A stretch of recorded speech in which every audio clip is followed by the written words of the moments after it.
मैं कानून का विद्यार्थी हूँ।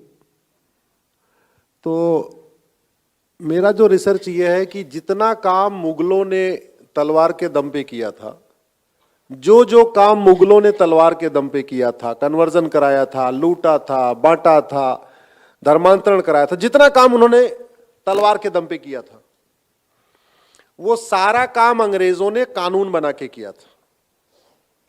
लेकिन उससे भी बड़ी दुख की बात है, आजादी के बाद की हमारी सरकार ने भी, नाम नहीं लेना चाहूंगा, अंग्रेजों के सिस्टम को आगे बढ़ाया और एक नहीं 50 कानून उन्होंने बनाए हैं। उसमें से कई कानूनों को मैं चैलेंज कर चुका हूं। उदाहरण के लिए, जब 1950 में आजाद हुआ, संविधान में था देश में समान नागरिक संहिता, तो नेहरू जी ने समान नागरिक संहिता नहीं बनाई, उन्होंने हिंदू मैरिज एक्ट बनाया। क्योंकि समान नागरिक संहिता बनाने के लिए अंग्रेजों के 1837 के शरीयत एक्ट को खत्म करना पड़ता, तो शरीयत एक्ट खत्म न करना पड़े इसलिए समान नागरिक संहिता लागू नहीं की और बल्कि हिंदू मैरिज एक्ट और कर दिया।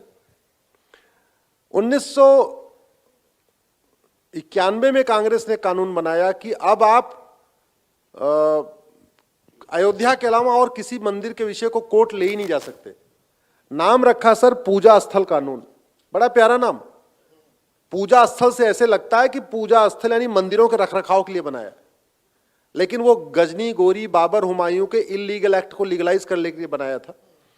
अगले साल 1992 में एक और महापाप किया संसद में, एक ही तीर से दो निशान किया। माइनॉरिटी कमीशन एक्ट बनाया, फायदा देना था मुस्लिम्स को, लेकिन उन्होंने हिंदुओं को बांटने के लिए भी किया। कानून की भाषा में हिंदू, जैन, बौद्ध और सिख हिंदू कहलाते हैं। सारे कानून हिंदू, जैन, बौद्ध, सिख के लिए एक होते हैं, लेकिन 1992 में पहली बार कानून बना के जैन को माइनॉरिटी बना दिया, बौद्ध को माइनॉरिटी बना दिया, सिख को माइनॉरिटी बना दिया, हिंदू को अलग कर दिया।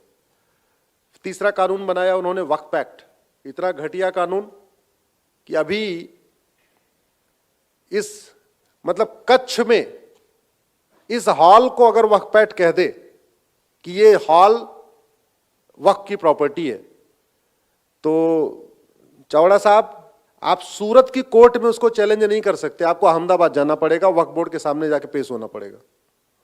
ऐसा घटिया कानून। उस कानून को बनाया गया कन्वर्जन कराने के लिए। उसका जो सबसे बड़ा इफेक्ट क्या है कानितकर सर, अब जैसे मध्य प्रदेश के भोपाल से 500 किलोमीटर दूर है, झाबुआ के आदिवासी जिसने कभी थाना नहीं देखा, तहसील नहीं देखी, झाबुआ की कोर्ट नहीं देखी, तो भोपाल तो देखना उसके लिए तो मतलब वो तो अलग ही बात हो गई, उसके लिए आसमान हो गया भोपाल तो।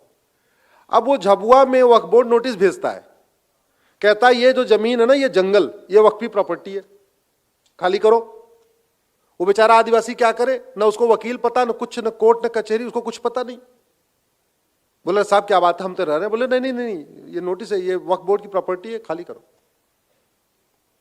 या तो खाली करो या तो कन्वर्ट हो जाओ।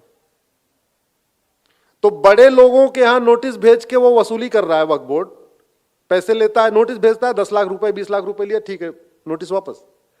लेकिन ट्राइबल एरिया में दलितों का वो धर्मांतरण करा रहा है।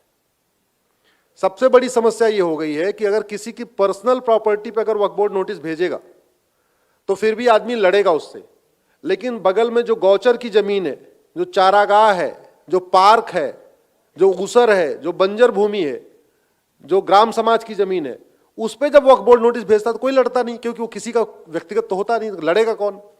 और ऐसी जगह जहां 500-600 किलोमीटर आपको लड़ने जाना है, अगर मेरठ मुजफ्फरनगर से लखनऊ की दूरी 700 किलोमीटर है, मेरठ मुजफ्फरनगर से कौन जाएगा गौचर भूमि के लिए और ऊसर भूमि के लिए लखनऊ लड़ने। अपने पे नोटिस पे आया तो फिर भी लड़ेगा। तो मैंने 1991 के प्लेसेस ऑफ वर्शिप एक्ट को सुप्रीम कोर्ट में चैलेंज किया है, 1992 के माइनॉरिटी कमीशन एक्ट को भी चैलेंज किया है, 1995 के वक्फ एक्ट को भी चैलेंज किया है। 2010 में उन्होंने अपने पालतू एनजीओ, पालतू पत्रकारों, पालतू बुद्धिजीवियों को फंडिंग दिलाने के लिए कानून बनाया था, FCRA कहते हैं, उसको भी चैलेंज किया हुआ है। और 2012 में उन्होंने एक और महापाप किया था, राइट टू एजुकेशन से मदरसों को बाहर निकाल दिया था। कौन कहे इस देश में समान शिक्षा लागू करने के लिए उन्होंने जो मदरसे थे भी राइट टू एजुकेशन, उसको बाहर निकाल दिया था। तो मैंने उसको भी चैलेंज किया है। समान शिक्षा पे अगर आप लोग गूगल करेंगे तो कल ही अभी बहस हुई है। कल कोर्ट के सामने मैंने कहा था कि दशरथ जी, हमारे यहाँ तो हजारों साल पहले समान शिक्षा थी, तो मैटर चल रहे हैं, अरे करीब 25 कानून हैं जिनको मैंने चैलेंज किया हुआ है। हां, जहां तक सवाल था आप लोग क्या कर सकते हैं, ये कर सकते हैं। बांग्लादेशियों को निकालने की मेरी एक पीआईएल है, बांग्लादेशियों को बसाने की 22 पिटीशन आ चुकी है। हमारे देश के रिटायर्ड जज, रिटायर्ड प्रोफेसर, मैं रिटायर्ड की बात कह रहा हूं, retired IAS, retired IPS, retired जज, रिटायर्ड प्रोफेसर्स, जो अब अपने दैनिक जिम्मेदारियों से मुक्त हो चुके हैं, अगर वो कम से कम इस पीआईएल को यूज करना शुरू करें, तो अगर वो 22, जैसे धर्मांतरण पे 10 मेरी विरोध करने के लिए आई है, तो 10 हमारे समर्थन में भी आनी चाहिए थी।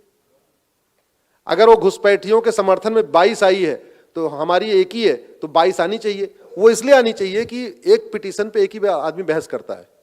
तो अगर 22 पीआईएल होगी या 10 पिटीशन होगी या 5 पिटीशन होगी, तो 5 वकील खड़े होकर बहस करेंगे, लड़ाई थोड़ी बराबरी की रहेगी।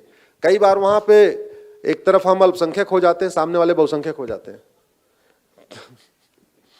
तो दूसरा ये कर सकते। तीसरा, युवा शक्ति को मैंने कहा, इस युवा 5000 आपको फेसबुक फ्रेंड बनाने की छूट मिली है।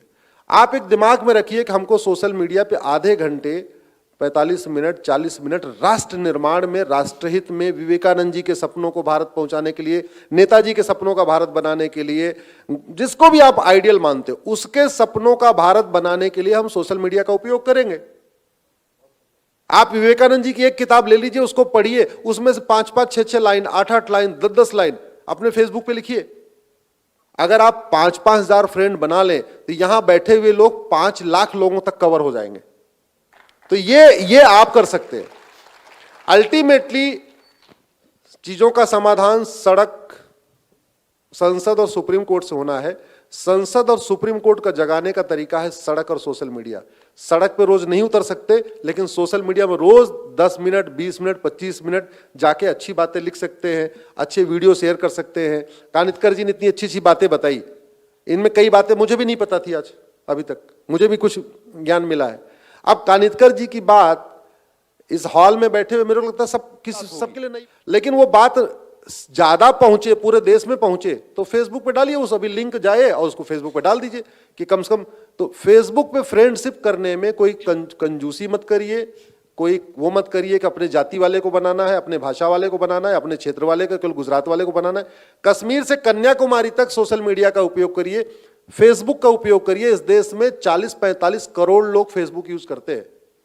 अनफॉर्चुनेटली उनको गंदी चीजें वहां पहुंच रही हैं, अच्छी चीजें नहीं पहुंच रही हैं। अच्छी चीजों पहुंचाने की जिम्मेदारी हमारी, आपकी है। धन्यवाद।